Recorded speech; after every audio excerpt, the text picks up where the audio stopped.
வணக்கம் மாணவர்களே. இன்று 9ஆம் வகுப்பு தமிழில் இலக்கணம் பார்க்க போகிறோம். நம்ம இயல் 1ல் எல்லா பாடத்தையும் பார்த்தாச்சு. கடைசியாக பகுபத உறுப்பிலக்கணத்தை பற்றி நம்ம நினைச்சு போகிறோம் பார்க்க போகிறோம். பகுபத உறுப்பிலக்கணம். பகு என்றால் பிரிக்கக்கூடியது. அதாவது சொற்களை 2 வகைகளாக பிரிக்கலாம். ஒன்று பகுபதம், இன்னொன்று பகாபதம். பகுபதம் என்றால் பிரிக்கக்கூடிய சொற்கள், பகாபதம் என்றால் பிரிக்க முடியாத சொற்கள். நாம பகுபதத்தை பார்க்கிறோம். பகு என்றால் பிரிக்கக்கூடியது, பதம் என்றால் சொல். பிரிக்கக்கூடிய சொல்லினுடைய ஒவ்வொரு உறுப்புகளையும் இலக்கணத்தில் பார்க்கிறோம். அது பகுபதம் என்றால் என்னன்னா, பகுபதம்னா பகு என்றால் பிரிக்கக்கூடியது,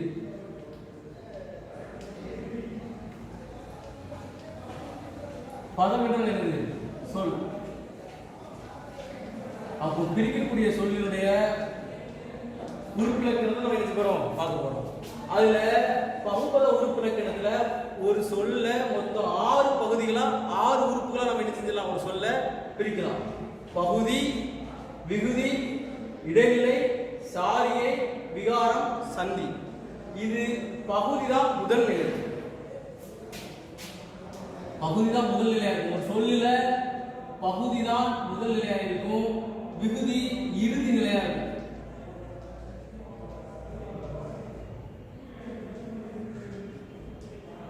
பகுதி முதல் நிலையா இருக்கும், விகுதி இறுதி நிலையா இருக்கும்.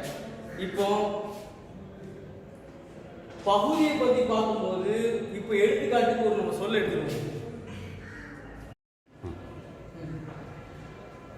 பகுதியையும் பகுதிக்கான எடுத்துக்காட்டை பார்க்க போறோம். ஒரு சொல்லுல பகுதி ஒன்று பெயர் சொல்லாக இருக்கும், இல்லைன்னா வினை சொல்லாக இருக்கும். பாருங்க, நடிகன். நடிகன் என்ற சொல்லுக்கு பகுபத உறுப்பிலக்கணம் தருக என்றால், இந்த நடிகன் என்பது ஒரு பெயர் சொல். இங்க ஏதாவது வினையை குறிக்காங்களா? வினையை குறிக்கல. இங்கு இது பெயர் சொல். அப்போ நடி தான் பகுதியா வரும். பெயர் சொல் 6 வகைகளாக பெயர் சொல்ல எழுதிக்கலாம், பிரிக்கலாம். பெயர்ல என்ன வரும்னா, பெயர் சொல்ல தொழில் பெயர்,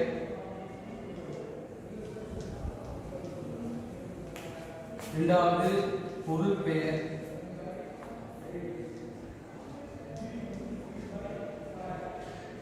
மூன்றாவது காலப்பெயர், நான்காவது சினை பெயர்,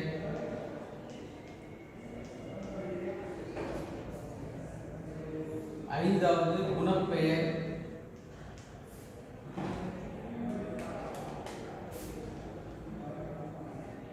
ஆறாவது பண்பு பெயர், இடப்பெயர். இப்ப நம்ம பகுபத உறுப்பிலக்கணத்துல பகுதி ஒன்று பெயர் சொல்லாக இருக்கும், இல்லைன்னா வினை சொல்லாக இருக்கும் நம்ம பார்த்தோம். இப்போ உனக்கு பரீட்சையில நடிகன் என்ற வார்த்தைக்கு பகுபத உறுப்பிலக்கணம் பாடுன்னா, இது பெயர் சொல்லா வினை சொல்லான்னு பார்க்கணும். இது நடிகன்ங்கிறது ஒரு பெயரை குறிக்கிற சொல். அப்போ பெயர் சொல்ல நடி இடம். இதுல வினை சொல்லா கொடுத்தா இது பெயர் சொல்லா இருந்துச்சு. இதே ஒரு உறுப்பிலக்கணம் வரைந்தான் கொடுத்துருக்காங்க. வரைந்தான் என்பது ஒரு பெயரை குறிக்கிற சொல்லா வினையை குறிக்கிற சொல்லானா, இதில் வரைந்தான் என்பது வினையை குறிக்கிற சொல். வினையை குறிக்கிற சொல்ல கொடுத்து பகுபத உறுப்பிலக்கணம் கொடுத்தாங்கன்னா உனக்கு ரொம்ப எளிமை. என்னைக்குமே பகுதி வினை சொல்ல கட்டளையாக தான் இருக்கும். வினை சொல் கொடுத்து உறுப்பிலக்கணம் கொடுக்கும்போது இங்க இருக்கிற பகுதி எப்படிதான் இருக்கும், ஒரு கட்டளையா இருக்கும். கட்டளை என்னது? ஏவல். அடுத்த உதாரணம் பார்ப்போம். படித்தான் என்ற சொல்லுக்கு பகுபத உறுப்பிலக்கணம் தருகன்னு சொல்லிருக்காங்க. இதில் படித்தான் என்பது பெயர் சொல்லா வினை சொல்லா? இது பெயர் சொல் கிடையாது, இது வினை சொல். அப்ப இதுல பகுதி எப்படிதான் இருக்கும்? படி என்றுதான் இருக்கும். என்னைக்குமே வினை சொல்ல கொடுத்து நமக்கு பகுபத உறுப்பிலக்கணம் கொடுத்தாங்கன்னா பகுதி எப்படிதான் இருக்கும்? ஏவலா இருக்கும். இப்ப அடுத்த உதாரணம் இருக்கும். ஓடினான். ஓடினான் என்ற சொல்லுக்கு பகுபத உறுப்பிலக்கணம் தருகன்னு சொல்லியிருக்காங்க. இது வினைச்சொல். அப்ப இதுல பகுதி எப்படிதான் இருக்கும்? ஓடி. எல்லாமே எவ்வளவு இருக்கும்? இங்க எப்படிதான் இருக்கு? வரை, படி, ஓடினான். அடுத்த உதாரணம் பார்ப்போம். 5வது விளையாடினான். விளையாடினான் என்ற சொல்லுக்கு பகுபத உறுப்பிலக்கணம் தருகனா அதில் பகுதி என்னதான் இருக்கும்? கட்டளையா விளையாடி, விளையாடு, வெறும் விளையாடு. அப்போ பகுபத உறுப்பிலக்கணம் கொடுத்து பகுதி கொடுத்து பெயர் கொடுத்தாங்கன்னா அது இந்த 6 வகை பெயர்ல ஏதாவது ஒரு பெயரா வரும். அதுவே வினை கொடுத்தாங்கன்னா என்ன இருக்கும்? அந்த பகுதியெல்லாம் ஏவலா வரும். படி, ஓடு, விளையாடு என்றுதான் வரும். அப்போ முதல்ல நமக்கு தெரிய வேண்டியது என்னன்னா பகுபத உறுப்பிலக்கணத்துல பகுதியில பெயர் சொல் கொடுத்தாங்கன்னா பகுதி பெயரா வரும். வினை சொல்லா கொடுத்தாங்கன்னா பெயர் எப்படி வரும்? ஏவலாக வரும். சரியா? இதான் முக்கியம். பகுதி ரொம்ப முக்கியம். அடுத்து விகுதியை பார்ப்போம்.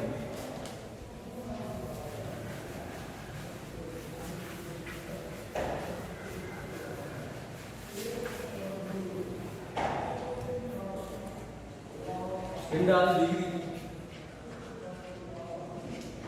விகுதி வந்து ஒரு சொல்லினுடைய இறுதி நிலை. சரியா? இப்போ உதாரணத்துக்கு விளையாடினான் அப்படின்னு பார்த்தோம். இதுல இங்க முன்னாடி இருக்கிறது பகுதி. விகுதி எங்க வரும்? இங்கதான் கடைசி 2 எழுத்து தான் விகுதியா இறுதி நிலை. விகுதியோட வேலை என்னது? விகுதி என்னலாம்? திணை. திணைனா என்னது? அது உயர்திணையா அக்ரணியா காட்டும். பால். பால் அது ஆணா பெண்ணா நிறைய பேரா விலங்குகளான்னு காட்டும். எண் காட்டும். என்னன்னா என்னது? ஒருத்தரா 2 பேரா அதான் எண். பன்மையா காட்டும். இடம். இடம் என்னது? விளையாடுறதுனா எங்க விளையாடுவோம்? மைதானத்தில் விளையாடுவோம். அது இடத்தை காட்டும். அதுதான் விகுதியினுடைய வேலை. அப்போ விகுதி ஒரு பகுதி உறுப்பினத்துல விகுதி ஒரு சொல்லின் இறுதியில தான் நிற்கும். இறுதியில் என்ன செய்யும்? திணை, பால், எண், இடத்தை என்ன செய்யும்? காட்டு. எப்படிலாம் காட்டு நினைச்சு பார்ப்போம். சரியா? இப்போ நான் எழுதி போறேன் பாருங்க. முதல்ல விகுதி என்னெல்லாம் வரும்? விளையாடினான்,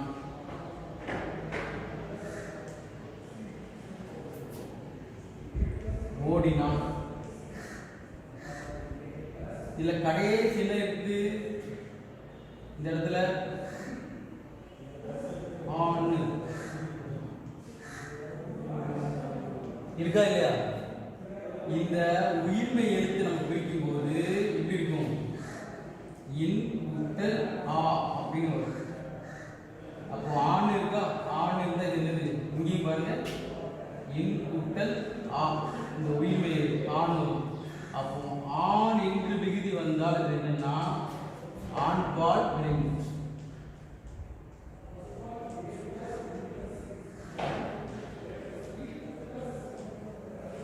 சரியா? அடுத்து ரெண்டாவது ஓடினான், ஆடினான்.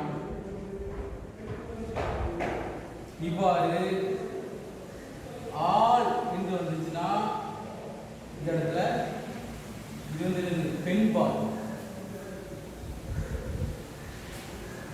பெண்பால் விளைவு.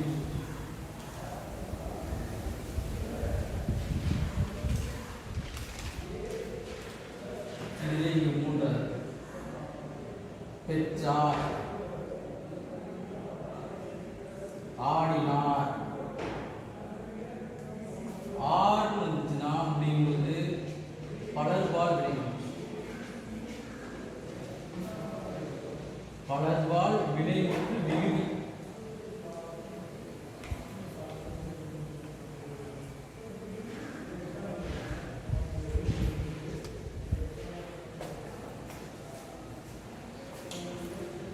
அடுத்தது இது இந்த ஆண்னா ஆண் பால், ஆள்னா பெண் பால், ஆறுனா பலர்பால்.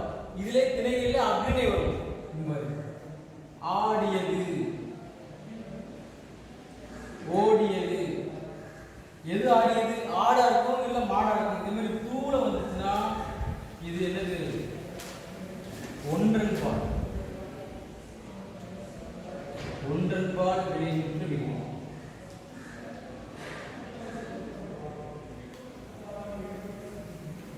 இதுவே மீன் குஞ்சுகள் ஓடின, பறவைகள் பறந்தன வந்துச்சுங்க. ஆடின,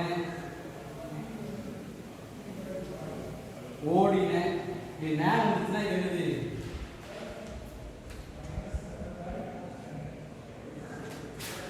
இது பலவின் பால்.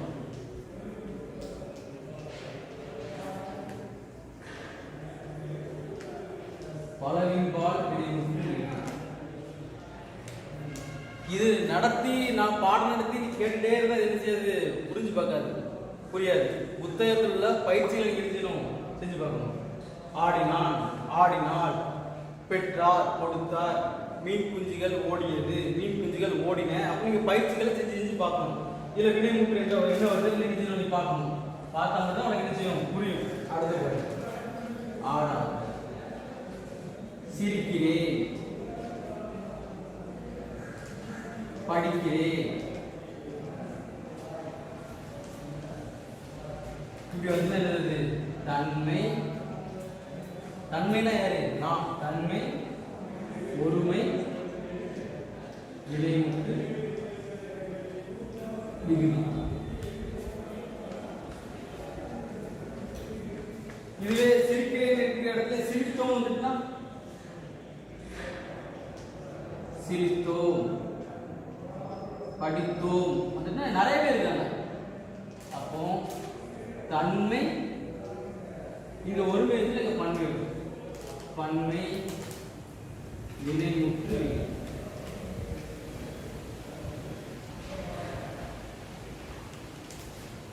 அடுத்தது இன்னும் விகுதி முடியல, இன்னும் விகுதியில் இருக்கு. அடுத்தது 8வது பாடம்.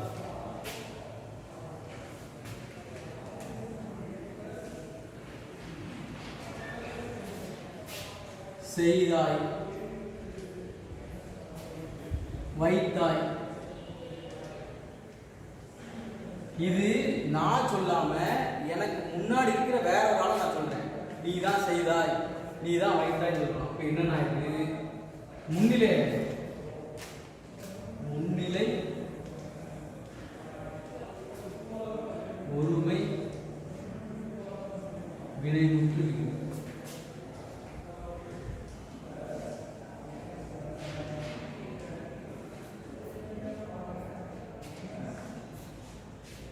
இது பாடி, செய்தி. இது வந்துச்சுன்னா இதெல்லாம் பாடினா நிறைய, இங்கே செய்தி நிறைய. நான் வேற ஒருத்தர் சொல்றேன். அப்படிங்கிறது என்னது? முன்னிலை, பன்மை, வினைமுற்று விகுதி.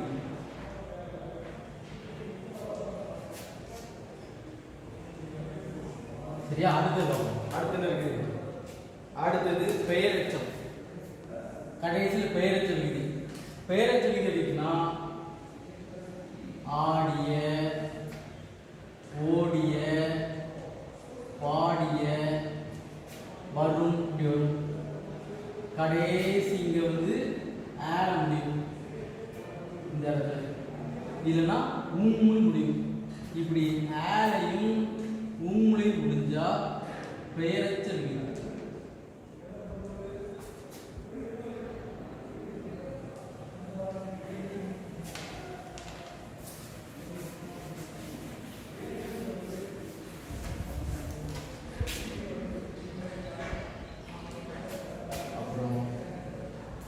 வந்து, தேடி, பாடி இப்படி வந்து முடியுதுன்னா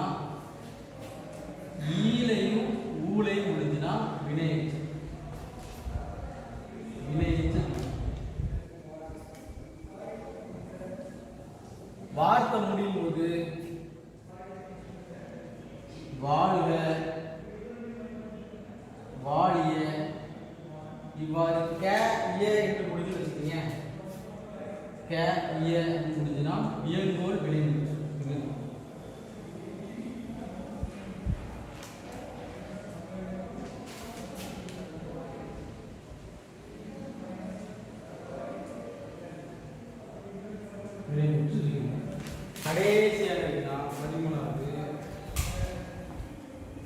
முனைதல்,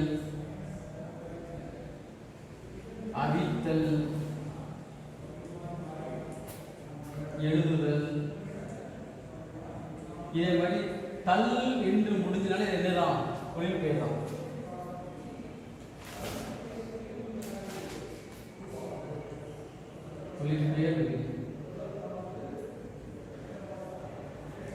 தொழில் பெயர் பெரும்பான்மையா தள்ள முடியும். மற்றபடி தொழில் பெயர் வேற விதிகள் உண்டு. பெரும்பான்மை என்னத்தையும் தள்ள முடியும். இப்போ நான் உங்களுக்கு சில உதாரணம் கொடுக்குறேன். நீங்க அடுத்த வகுப்பு என்ன செய்யணும்னா அதுக்கு பகுதி விதி மட்டும் என்ன நீங்க கண்டுபிடிச்சிடணும். இப்போ நான் 2-3 உதாரணம் சொல்லித்தரேன். 2-3 உதாரணம் சொல்லித்தரேன். நீங்க அடுத்த வகுப்பு என்ன செய்யணும், நான் கொடுக்க உதாரணத்துக்கு எனக்கு எக்ஸாம்பிள் கொடுக்கணும். சரியா?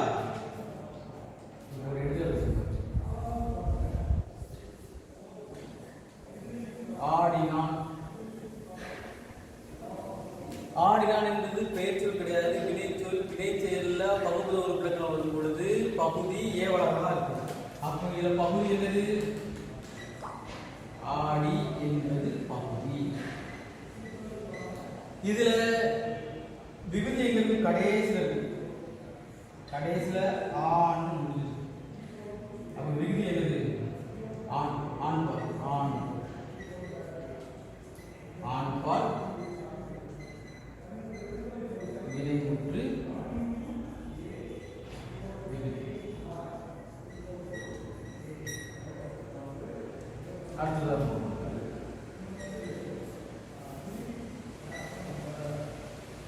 ஓடினான். இதுல என்ன இருக்கு?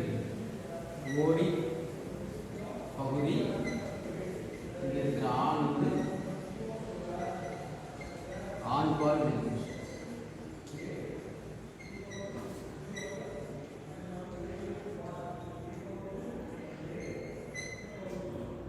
அடுத்தவங்க கொடுக்கும்போது உதாரணம் நீங்க தான் என்ன செஞ்சிடணும், அடுத்த வகுப்புல எனக்கு என்ன செஞ்சணும், தொடர்புடைய செய்யணும். சரியா?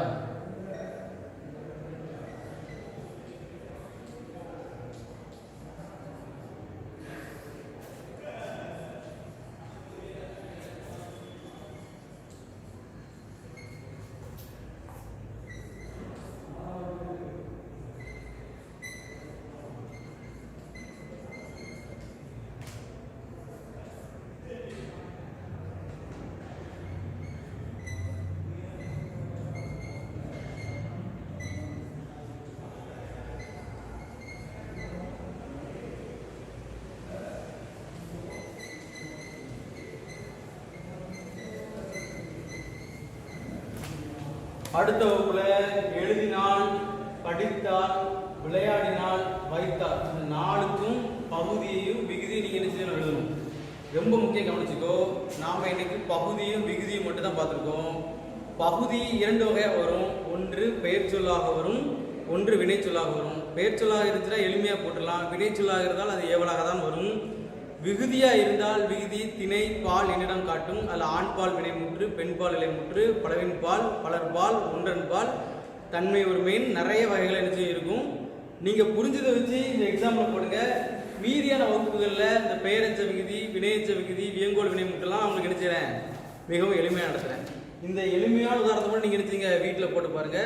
உங்க பழைய புத்தகம் 6ஆம் வகுப்பு 7ஆவது புத்தகத்தில் பகுப்பத உறுப்பிலக்கணம் இருந்துச்சுன்னா அதை பார்த்து இந்த சின்ன சின்ன பயிற்சிகளை என்ன செய்யுங்க. அடுத்த வகுப்பில் மீண்டும் சந்திப்போம். வணக்கம், நன்றி.